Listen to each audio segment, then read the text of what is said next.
Hey, what's up everyone? How's it going? This is Waj. Hope you guys are all doing well. And the Canon 50mm F1.8 version 2 lens is probably one of the most popular Canon lenses, primarily because of its inexpensive price tag and the fact that it's great for getting that shallow depth of field look that everybody loves, especially in low light conditions. But after several years, we now have a replacement for this lens with the 50mm F1.8 STM. Now we're going to be taking a look at the differences between the two in terms of image quality, internal and external features, and really determine whether this new STM lens is worth owning or even good enough to replace the original 50mm F1.8 lens. So if you're interested in that, let's get right into it.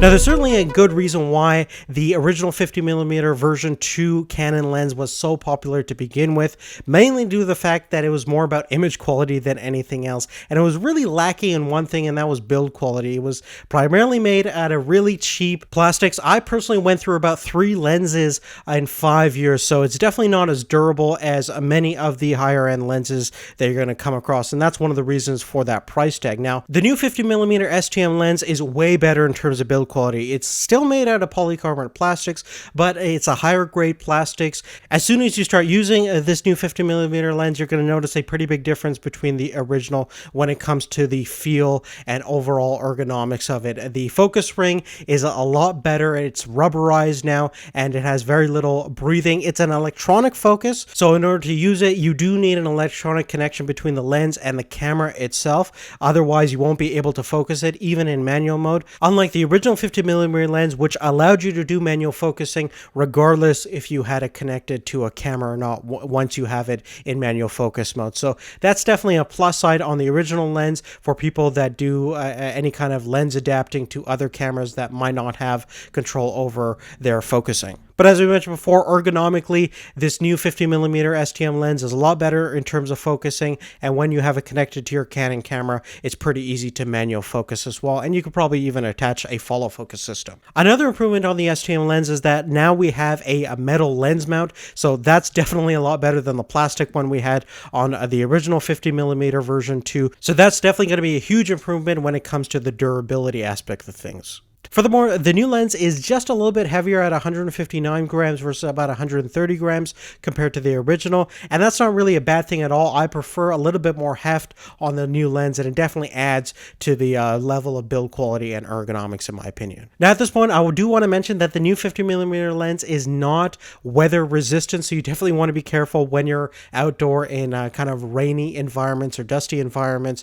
So it's not going to be as durable as your L lenses from Canon or any of the other premium lenses you're going to find from other companies. Now, moving right along, let's talk about the specifications of both these two lenses in detail. Now, in terms of the aperture range, they're both identical with a range of f1.8 to f22, and in terms of the lens construction, both are comprised of 6 elements and 5 groups. There is, however, a super spectra coating on the STM lens, which is going to translate into less ghosting and flaring than the previous model, while at the same time it's going to help enhance the light transmission, color optimization, and overall color accuracy and reproduction of the lens. There is also another difference in terms of the number of aperture blades. We have 5 aperture blades on the original versus 7 circular blades on the STM. That's going to translate into rounder, out of focus bokeh elements when you stop things down. So definitely improvement there if you want to get nice rounded out of focus elements. Furthermore, the new STM is also better when it comes to the minimum focusing distance being a little bit closer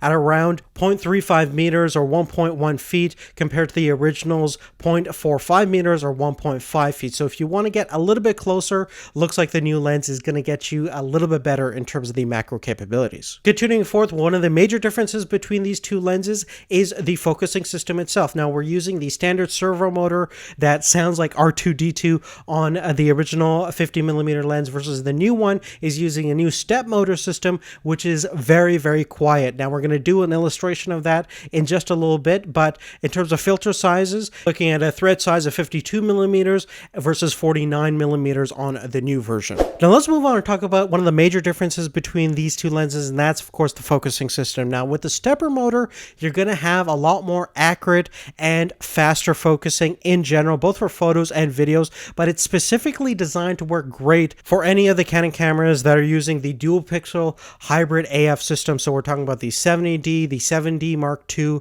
and some of the other cameras that have that capability as well. That's going to translate into a really great autofocusing capabilities when it comes to shooting photos in live view mode, and of course shooting video that looks very natural and almost looks like you're focusing manually, even though it's the autofocusing system that's doing all the work. Now let's take a listen to the autofocusing system on both of these two lenses to really hear whether there's a difference between the two.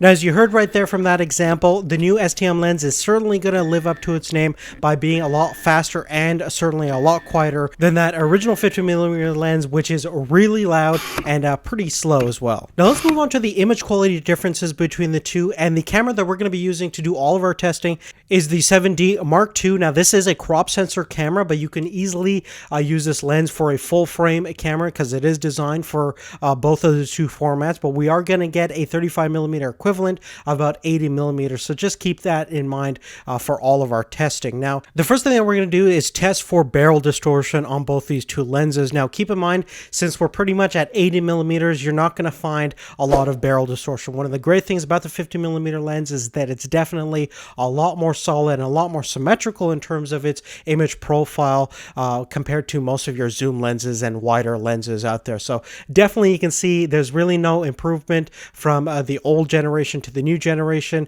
They're both fairly straight when it comes to this test. Moving right along, you can see in terms of the vignetting effect on both these two lenses, there's really not a big difference between the two. At f1.8, both exhibit some fall off in the corners, with the center being the brightest point. And once you stop down to f2.8 and beyond, both lenses kind of correct that vignetting effect, but it's pretty mild to begin with, and there's certainly no improvements that the new STM has inherently over the original version 2 in terms of the vignetting. Now let's test out that super spectral coating we have on the new STM to see if it translates into less ghosting, fringing, and even chromatic aberration. Now, taking a look at this example over here, where you can see close up that there's a little bit less fringing on the new STM lens, a little bit less ghosting, and in terms of lens fringing or chromatic aberration, you're going to see that there's a tad less on the new STM lens. There's not a big difference between the two, but certainly a little bit less fringing when it comes to this example that you're looking at right over here,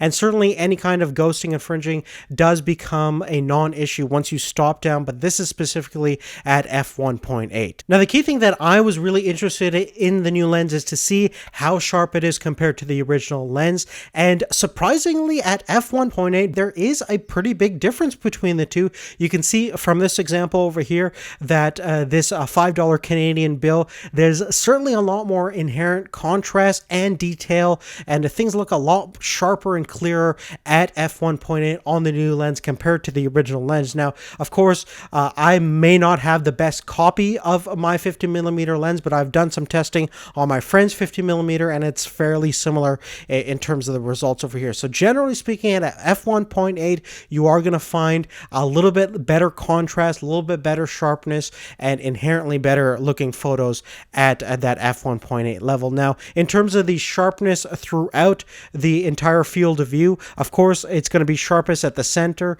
with the corners being less sharp at f1.8, but again, as you stop down, a lot of these problems get solved. And around f2.8, both are very, very similar. Again, the new lens might have just a slight advantage, but not a big difference between the two. And past f5.6, they're virtually identical in terms of sharpness. No real difference there. Now, the sweet point of both these two lenses is probably around f7 to about f13, and after f13, both are not as sharp with the result of diffraction kicking in. And from my experience shooting f22, you're going to see pretty much the exact same results on both these two lenses. Again, I have to emphasize the fact that they're pretty much identical after f5.6. So definitely, if you're wanting to do any kind of landscape photography or anything like that, both lenses are pretty much identical in terms of that. But anything regarding low light and stuff you're going to be shooting at f1.8 or f2 or something like that, you are going to find better results, generally speaking, on the new STM lens. Lastly, for all you video shooters out there,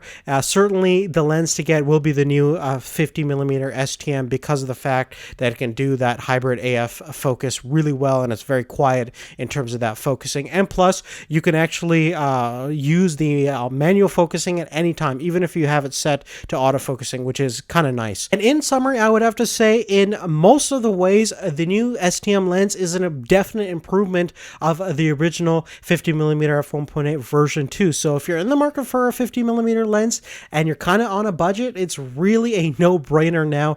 Definitely go for this if you're a Canon shooter, opposed to the original. The original is still great if you find a good deal on it. It's still a great lens to have, especially if you want something really inexpensive and you're a first-time photographer or videographer and want to just get your hands dirty. But definitely check out the new STM as well. Definitely let me know if you guys have any questions at all. And if you like this video, definitely check out the description down below, where you'll find links to all the products we talked about. And if you go through any of our specific Amazon links, it'll actually give us a little bit of kickback. Doesn't cost you anything extra, but it helps make videos like this possible. We thank everyone that goes through our Amazon links. It really does help support the channel and help us grow further and make more content. So thanks again for watching, and we'll see you